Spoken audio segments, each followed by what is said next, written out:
Hey everyone, welcome to Princess of Gay. I'm your host Connie, and today we are here with my blind reaction to Book 4, Chapter 2 of The Dragon Prince. So yeah, last time we had the gay. We had a gay proposal. It was really fucking cute, and I love them so much. But we also had a time skip. We follow our crew 2 years later, and they're trying to just kind of move on with things with Ezrin as king and Callum is the high mage, so on and so forth. Rayla has left. We don't know exactly what's up with her right now or why she left, but she left at some point. Um, on Callum's birthday too, funny enough. And now it's Callum's birthday again, and he's just thinking about her. Meanwhile, Claudia and Viren are planning to do something evil again, so yeah. And it's looking pretty interesting. It's looking pretty interesting. It's a good return, and it kicked off in a very likable way to where it's like, oh yeah, this is good. I enjoy this. But I'm excited to see how it continues to go. We've got 9 episodes this volume, so hopefully it keeps that kind of energy and quality throughout. So yeah, I'm excited. I'm excited for more. Let's get right into it. When the screen fades to black, pause this redirect and go to the description below. Follow the link to the reaction, and after you watch it, come back here to the redirect and resume play. Because after it fades black and fades back in, everything from that point forward will be my afterthoughts and will contain spoilers to the episode. So, that being said, thank you so much for tuning in, and I will see you at the reaction. And we are back, and we'll begin with spoilers in 3, 2, 1, now. So, I just kicking right off the bat, I did already know about Terry.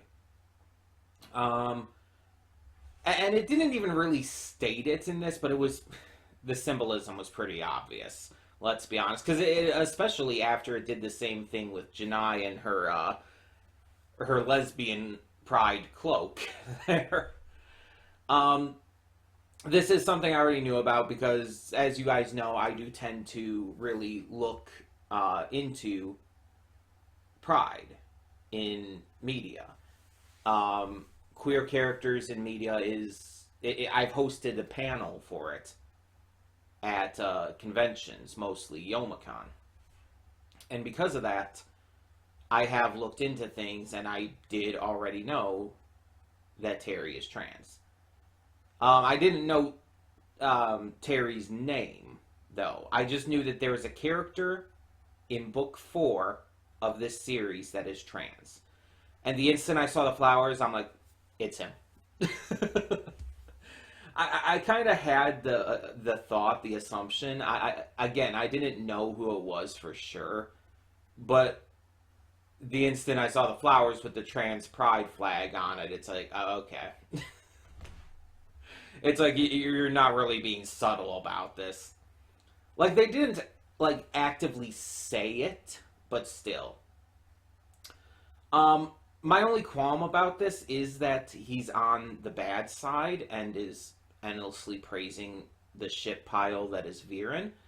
But maybe that'll change. Maybe Claudia will finally grow a brain in this season.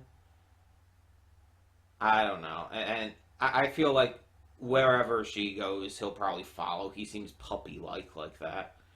But yeah, it's like that's my one misgiving. But on the other side, we do have some queer characters who are just good with Janai and Amaya.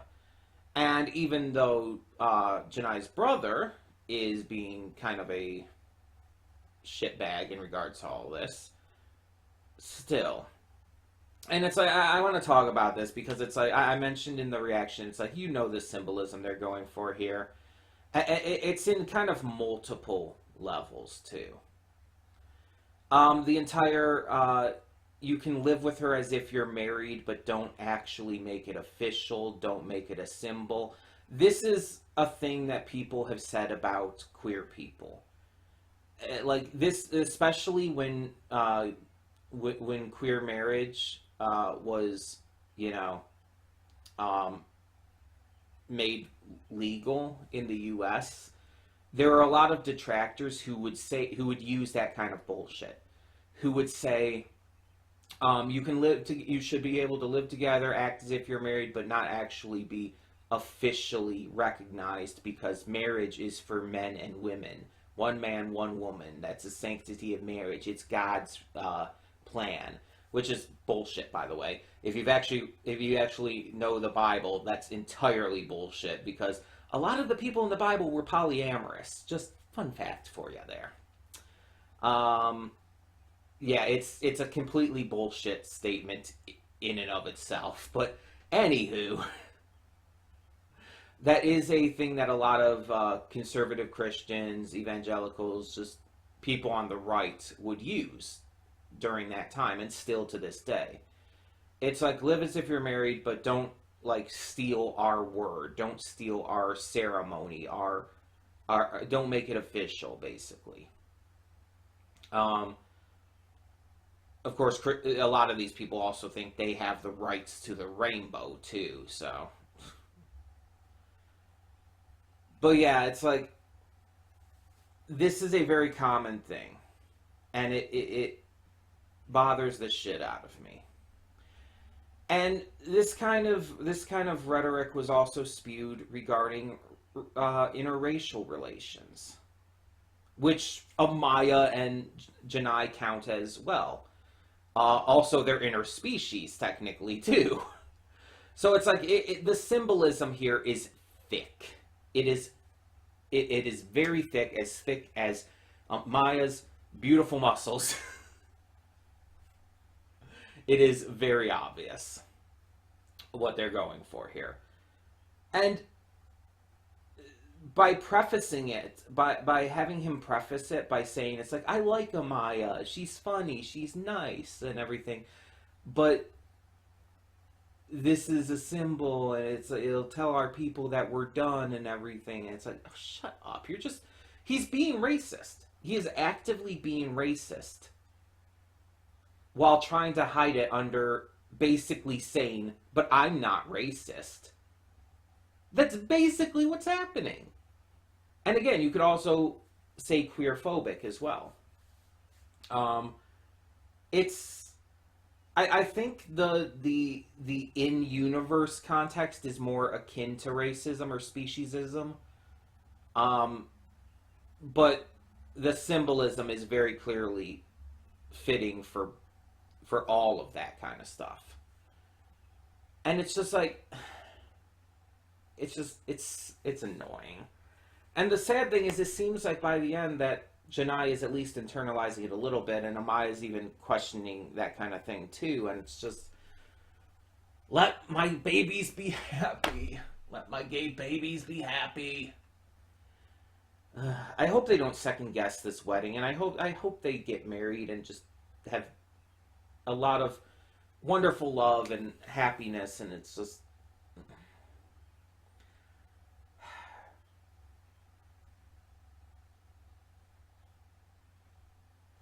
I'm just irritated by that because, again, it's a thing that I've heard a lot in real life, and it bothers me when people say shit like that. Callum gets a rare book of magic runes and stuff, and is trying to figure out how to transcribe and everything, translate the runes on the mirror, which is probably not a good thing considering.